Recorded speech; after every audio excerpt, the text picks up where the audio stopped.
All right, next up, Mark in Florida. May the force be with you. What is the atheist agenda? My goodness. Is there such a thing? Ooh. Yes, sir. Atheist agenda. There's a running joke about the gay agenda and how gays are going to take over the world and then have martinis. What's going on, Mark? Well, I was just calling in because I want to get a better understanding of the atheist mindset and agenda so that I can more properly have dialogue. Oh, great. With the atheist. Because what I found, I really believe that that dialogue is the most important thing in trying to understand each, one's position. Agreed. And that's music to our ears. And although I think it's on both sides, I'm a minister and I'm a Christian, and I am open, more than open, and in fact I seek out those that I can gain their understanding and their viewpoint. Cool. And the reason why I'm calling in and I'm asking this question is because it just seems to me that the majority of the interactions that I've had with those who identify themselves as atheists have been, from the atheist standpoint, have been very aggressive and very anti-theist. And I'm trying to understand. I'd probably fit in that category. So we talked about elevator speeches. Atheism is a position on a belief in God and nothing else. So atheists lack a belief in God. I would call myself an anti-theist because I think that these religious beliefs often carry with them a lot of baggage, and these beliefs have caused a lot of harm in the world over time. I agree. And we're better off without them because we don't have sufficient evidence to believe these theological claims. So so that's great. So now I have a better understanding of the atheist kind of mindset and position. Right. It's more of a mindset, not an agenda. Yeah, I've met other atheists who are maybe more laissez-faire about the harm of religion and these sorts of things. I can say personally that where my passion comes from, like if somebody were to talk to me and if they were to assume that I came off aggressive, it might be because I'm very passionate about this stuff, because I have been very hurt by this stuff. And I can look back and see how much damage has done just to me. And I'm like, how much damage is being done to other people and will be done to other people. And I thought this world was past this already. You know what I mean? Yeah, so I understand that entirely. In fact, in the ministry that I'm in, I deal a lot with damaged people, and a lot of those damaged people come from religion or religious backgrounds. And there is there's a huge toxic atmosphere in a lot of religious mindset. I don't know if you want to call them mindsets or these types of things. So I understand this entirely. And my heart goes out to them. And, and I want to say a couple of things. I don't want to take up too much time, but a lot of the atheists that I speak of must have had some kind of negative experience because there's a lot of aggression and mocking and name-calling and things like that I just... that I guess could only... Well, sometimes folks tell us we're going to go to hell because we don't believe whatever, and that's just a fucking threat, and it's undeserved, and we don't tolerate it. And some people have never... 100% with you. And some people have never believed in the first place, and so to them... Actually, the further I get away from religion, the more it appears the same way to me, But to me, it literally, looking back, looks like, oh my God, y'all still believe in Santa Claus. And so it's that ridiculous of a concept to me. And so that's why I understand why some people may think that I come off as mocking, but it's that ridiculous. Right. And I'm 100% with you. I mean, even in what I would call the only way I can define it is having a relationship with God. I find that for me, there's a huge distinction between someone being religious and somebody having a relationship with God. For me, I don't even know what that means. I'm sorry. Okay, Can't you have a relationship with yourself? Yeah. I'd rather have a relationship with me. Myself, I have a relationship with my wife, I have a relationship with my kids. Right. We want to make sure And there's so a God I have before always- trying to have a relationship with it. So why do we say it's that a relationship with God is different from religion? Because if we look at, and I'm not trying to be offensive or preach or anything like that. I'm just trying to answer the question. I asked you a question, so you can answer. The gospel of Jesus Christ in Scripture is not about becoming religious. It's about the reestablishment of a relationship with a creator. Why should we care what the gospel says?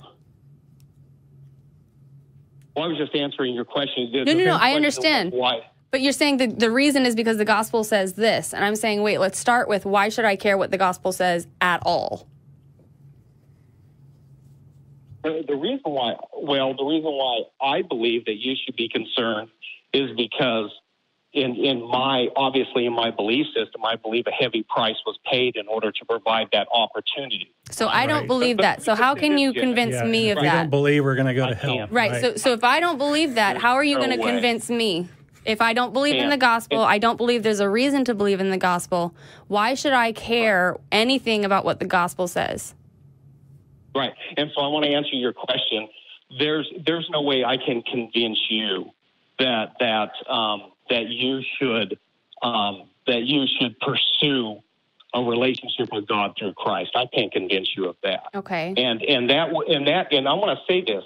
That is not my purpose. I mean, as far as I understand what you're saying about people forcing religion on you and making you, kowtow to their demands. And I mean, to me, that's just religious insanity. I want to be very, very clear, though, that my anger towards the harm that I can see isn't the only reason I'm doing this. It's because of the harm that I see to other people. I'm not just, I'm angry at God, and so I'm going to get back at him. It's like, no, oh my God, people still believe this, and it's hurting people. So do you see the difference? I absolutely agree with you. I believe that people are being hurt every day throughout the world because of religious fanatics. And here, can I give you just a little bit of background about me? Let's keep it to that be okay? 20, 30 seconds. Okay, 30 seconds. Wasn't raised religious. Didn't know anything about Bible, God, anything, any religions, isms, anything else, and didn't want anything to do with it. Couldn't stand anybody who was religious. I thought they were just a bunch of fanatics, I personally, somebody presented me with the gospel in my apartment when I was 19 years old.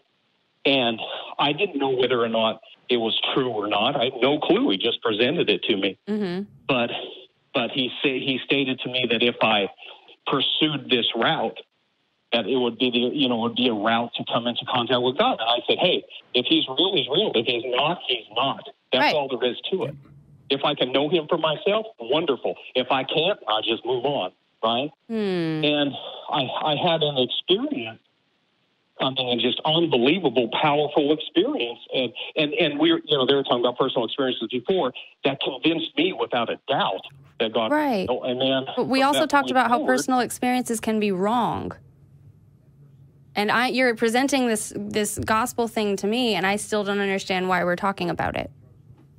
Well, I'll tell you why.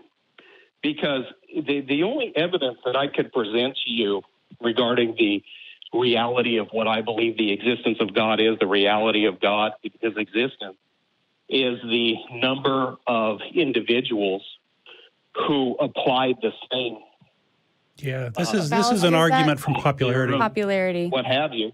Having not popularity, no. A lot of people can say they're Christian. That doesn't mean anything. Wait, no. So do you think that the number of people that believe something has anything to do with whether or not that something is true?